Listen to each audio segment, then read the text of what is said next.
Hi, this is Josh Roberts with RSG Sales. And quick question, what are some of the reasons why you could have an active item that was active today and you check it tomorrow and all of a sudden it's not sellable on Wayfair? So what are some of the technical things that could have happened and how can you fix it?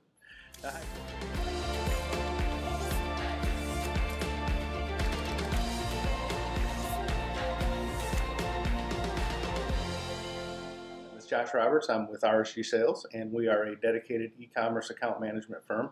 And we specifically help our clients with the representation of key e-commerce retailers like Wayfair, Overstock, Walmart.com, and Home Depot. So one of the most primary reasons is that it's just a technical glitch. For whatever reason, the item on Wayfair was active, it went inactive. I can't necessarily explain why it did that, but it's one of the reasons why you should always be checking your items and your item status in the Partner Home portal, especially your top sellers, because you don't want to have this happen. To fix this issue, it's a simple ticket. The ticket that you'd submit through Partner Home.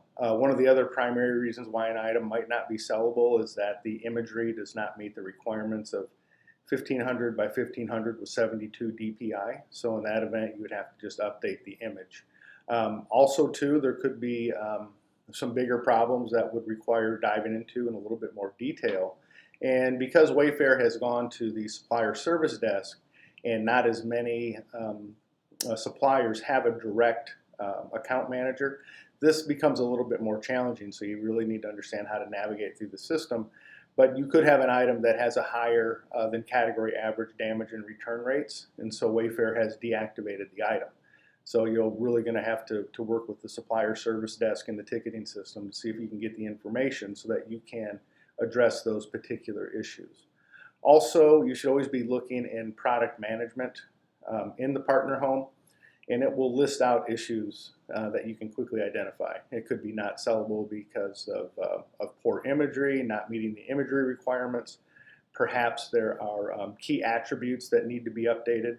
So in most cases, the things of why an item would go inactive can be addressed relatively quickly, usually with a ticket or just doing one of the updates that the Partner Home portal will advance you along to. So again, Josh Roberts, RSG Sales, would love to talk to you more. Please visit our website and set up a call, www.rsgsales.com. Thank you very much.